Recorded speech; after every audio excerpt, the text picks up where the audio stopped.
तो इग्रिस को अपनी आर्मी में लेने के बाद जिनवू अपने घर जाके सो जाता है। इसके बाद जिनवू को उसकी बहन का कॉल आता है जो कि कह रही होती है कि तुम मेरी पीटीएम में कब आओगे, क्योंकि अगर तुम लोगों ने पिछला सीजन अच्छे से देखा हो तो उसमें हम लोगों को दिखाया था कि जिना की पीटीएम होने वाली है जिसको जिनवू को अटेंड करना है। और इसके बाद जिनवू काफी हड़बड़ी में जल्दी से तैयार होता है और जिना के स्कूल के लिए निकल जाता है और अपनी बहन से जाकर मिलता है। और जैसी जिना जिनवू को देखती है वो उसे देख करके कहती है कि तुम काफी ज्यादा चेंज हो गए हो, पहले तुम बिल्कुल एक निब्बा की तरह लिखते थे, अब तुम बिल्कुल एक गीगा चैट सिग्मा बॉय हो चुके हो। और जिना के टीचर से जाके मिलता है जो कि उसको बताती है कि जिना तो काफी ज्यादा पढ़ाई में अच्छी है, लेकिन जो जिना की दोस्त है वो रिसेंटली ही अवेक हुई है, यानी कि उसको हंटर की एबिलिटीज मिली है और उसका ध्यान अब पढ़ाई से हट रहा है। अगर तुम हो सके तो उसको जाके समझा दो। उसकी टीचर की बात सुनने के बाद वो जिना की फ्रेंड से जाके मिलता है जो कि और कोई नहीं हान सोंग ई होती है, जिसको हमने सीजन 1 के एपिसोड 1 में भी देखा था। और जिनवू उसको समझाता है कि हंटर होना कोई आसान बात नहीं है, इसमें लाइफ खोने का भी काफी ज्यादा रिस्क रहता है और तुम्हें अगर हंटर बनना ही है तो तुम हंटर बन सकती हो, लेकिन उसके साथ तुम्हें अपनी पढ़ाई कंप्लीट कर लेनी चाहिए, पढ़ाई को ऐसे ही छोड़ना नहीं चाहिए।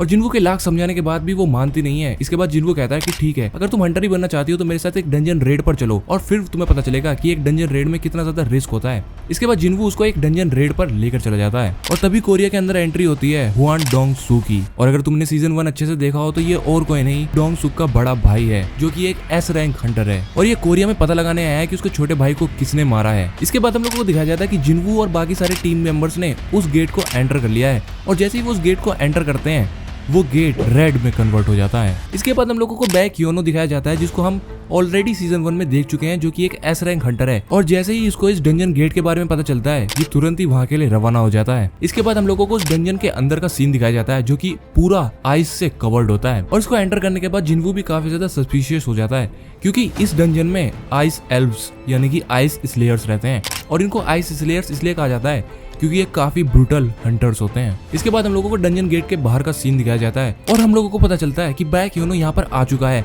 और वो पूछता है कि कितने हंटर्स ने इस डंजन गेट को एंटर करा है। जिसके बाद हम लोगों को पता चलता है कि इस डंजन गेट को 12 हंटर्स ने एंटर किया है और उनका जो टीम लीडर है वो किम चुल है। इसके बाद हम लोगों को दिखाया जाता है कि किम चुल ने सारे हंटर्स को 2 टीमों में डिवाइड कर दिया है और सारे के सारे स्ट्रॉन्ग हंटर्स को अपनी टीम में रख लिया है और बाकी सारे जो वीक हंटर्स थे उन्हें अलग कर दिया है, क्योंकि उसका ये मानना था जितने भी स्ट्रॉन्ग हंटर्स है वो उसकी टीम में होंगे तो उसकी टीम काफी ज्यादा स्ट्रॉन्ग बन जाएगी और अगर एक भी वीक हंटर उसकी टीम में होगा तो वो सिर्फ उसकी टीम का बोझ बढ़ाएगा। और इसके बाद एज एक्सपेक्टेड किम चुल की टीम मारी जाती है क्योंकि वो आइस स्लेयर्स काफी ज्यादा खतरनाक होते हैं और उसमें से सिर्फ किम चुल ही जिंदा बच पाता है क्योंकि वो वहां से भाग जाता है। और फिर वो देखता है कि जिनवू की टीम काफी अच्छे से सरवाइव कर रही है क्योंकि जिनवू उनका ख्याल रख रहा है, जिसे देखने के बाद वो काफी ज्यादा गुस्सा हो जाता है और लिटरली जिनवू को मारने की ट्राई करता है, लेकिन जिनवू उसे एक हाथ दे के मारता है और वो बेहोश हो जाता है। और जैसे ही किम चुल बेहोश होता है तुरंत ही वहां पर आइस स्लेयर्स का लीडर आ जाता है और वो आइस स्लेयर जिनवू की टीम को देख करके कहता है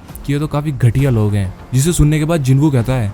कि तुमने घटिया किसको कहा। और फिर उस आइस स्लेयर को पता चलता है कि जिनवू उनकी भाषा समझ सकता है और बोल भी सकता है और उसके बाद जिनवू एक एक करके सारे आइस स्लेयर्स को मार देता है। और जब ये फाइट चली रही होती है किम चुल दोबारा से उठता है, जिनवू को मारने की ट्राई करता है, लेकिन इस बार जिनवू इग्रिस को कॉल करता है और इग्रिस किम चुल को मार डालता है और किम चुल को मारने के बाद उसका नाम ग्रीड रखता है क्योंकि वो काफी ज्यादा ग्रीडी था। और उसके बाद जिनवू उस आइस स्लेयर को भी खत्म कर देता है, लेकिन कुछ अजीब सा नोटिस करता है। वो देखता है कि उस आइस स्लेयर्स को ऑर्डर दिए जा रहे थे ह्यूमंस को मारने के लिए और उसके कान में बार बार एक आवाज रिपीट हो रही थी जो कि कह रही होती है ह्यूमंस को मारो। इसके बाद जिनवू और उसकी बाकी सारी टीम उस डंजन से निकल जाते हैं और जैसे ही वो डंजन से निकल रहे होते हैं योनो जिनवू को कोने में बुला के कहता है कि किम चुल के साथ आखिर में हुआ क्या, तुम्हें मेरे साथ चलना होगा और सारी चीजें बतानी होगी कि वहाँ पर तुमने क्या क्या देखा। इस पर जिनवू कहता है कि तुम्हें तो मुझे थैंक्स बोलना चाहिए कि मैंने तुम्हारे सारे हंटर्स की जान बचाई और तुम उल्टा ही यहाँ पर मुझे ब्लेम करने में लगे हुए हो। इसके बाद योनो भी कहता है कि शायद मैं ज्यादा ही सोच रहा था, तुम यहाँ से जा सकते हो। इसके बाद हम लोग को दिखाया जाता है कि जिनवू को एक डैगर मिला है जिसका नाम है बारूकाज डैगर और ये डैगर और किसी का नहीं उसी आइस स्लेयर का है जिसको उसने अभी डिफीट करा है। और जिनवू उस आइस स्लेयर को भी अपनी शैडो आर्मी में लेना चाहता था, लेकिन वो उसको नहीं ले पाया क्योंकि उसके और जिनवू के बीच काफी ज्यादा पावर डिफरेंस था। इसके बाद जिनवू हान सोंग को उसके घर छोड़ देता है। इसके बाद जिनवू और जिनो अपने सारी डंजन रेड्स को कंप्लीट करना स्टार्ट कर देते हैं क्योंकि तुम लोगों को पता ही है जिनो को एक गिल्ड मास्टर बनना है और गिल्ड मास्टर करने के लिए उसे कुछ approx 18 to 19 dungeon raids complete करनी होनी चाहिए, तभी उसको गिल्ड मास्टर होने का लाइसेंस मिलेगा। और इस काम को करने के लिए वो जिन्वू की मदद लेता है। खैर ये सब तो तुम लोगों को सीजन 1 देखने के बाद पता चल ही जाएगा, इसके बारे में अब ज्यादा डिटेल में बात नहीं करते हैं। इसके बाद हम लोगों को दिखाया जाता है एक अलग प्लेस पर एक आदमी एक डंजन से बाहर निकल के आया है, जिसे देख करके सारे लोग सोच रहे हैं कि जरूर ये कोई मॉन्स्टर होगा जो कि एक डंजन से निकल के आया है। और इस टाइम पे जिन्वू को एक की मिल चुकी होती है जो कि होती है कैसल डोर की, जो कि एक्चुअल में अब काम क्या करेगी वो तुम्हें वीडियो में थोड़ा आगे पता चल ही जाएगा। इसके बाद हम लोगों को बेक ह्यूनो दिखाया जाता है जो कि जिन्वू के बारे में सोच रहा होता है कि कैसे वो उस डंजन से बाहर निकला, पर किमचुल उसके साथ नहीं था। और किमचुल एक एस रैंक हंटर था, लेकिन एक ई रैंक जो कि वीकेस्ट सेंटर माना जाता है वो जिंदा बच के निकल के आया, लेकिन एक एस रैंक हंटर जो कि उस टीम को लीड कर रहा था वो नहीं आया। तभी उसको अपने एसोसिएट्स से कॉल आता है जेजू आइलैंड के बारे में, जो कि बताता है कुछ रिसर्चर्स जेजू आइलैंड को विजिट करने गए थे और उन लोगों को पता चला है कि वहाँ पर एंट्स अभी भी रहती हैं और ज्यादा टाइम नहीं लगेगा उन एंट्स को वहां से माइग्रेट करने के लिए, क्योंकि अब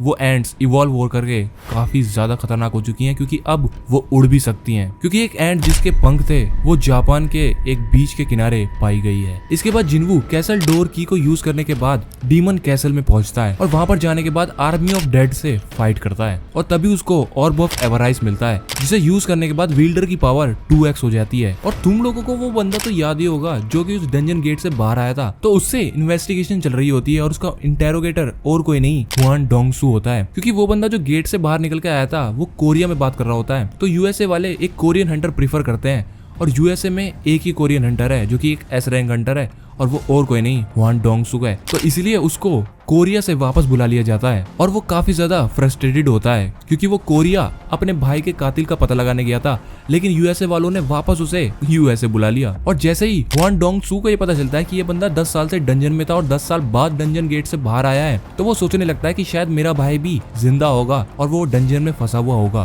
क्योंकि वो काफी ज्यादा स्ट्रॉन्ग था। और यही सब उस आदमी से पूछता है, जिसे सुनने के बाद वो आदमी रिप्लाई करता है कि बीस्ट, मॉन्स्टर, ये सब तो एक बड़ी जंग के छोटे से हिस्से हैं, असली जंग तो अभी शुरू ही नहीं हुई है। इसके बाद हम लोगों को उस आदमी का नाम दिखाया जाता है जो कि होता है संग ली हुआन। और इस आदमी का नाम पढ़ने के बाद डोंगसू को पता चल जाता है कि ये जिन्वू का फादर है और फिर उस आदमी पर अटैक करना स्टार्ट कर देता है और उसको मॉन्स्टर घोषित कर देता है और वहाँ के सारे लोगों से उस बिल्डिंग को खाली करने के लिए कह देता है और कहता है कि ये आदमी मॉन्स्टर है, इस बिल्डिंग में रहना सेफ नहीं है। इसके बाद हम लोग को दिखाया जाता है कि जिन्वू को डीमन मोनार्क नेकलेस मिल चुका है जो कि उसको मिला है आर्मी ऑफ डेड के बॉस को मारने के बाद। और इस कैसल को करने के बाद उसको 3 रिवॉर्ड मिलते हैं, जिनमें से थर्ड वाला काफी ज्यादा इंपॉर्टेंट होता है, तो वही मैं तुम लोगों को बता रहा हूँ, जो कि होता है एक कर्स्ड लूट बॉक्स। और अभी तक उसको ब्लेस्ड लूट बॉक्स मिलते हुए आ रहे थे, लेकिन ये पहली बार था जब उसको कर्स्ड लूट बॉक्स मिलता है। अब इन दोनों में डिफरेंस क्या है? बेसिकली कर्स्ड लूट बॉक्स में प्लेयर को जो जरूरत होती है वही चीजें मिलेंगी, लेकिन ब्लेस्ड लूट बॉक्स में जो वो डिजायर करते हैं वो चीजें मिलती हैं।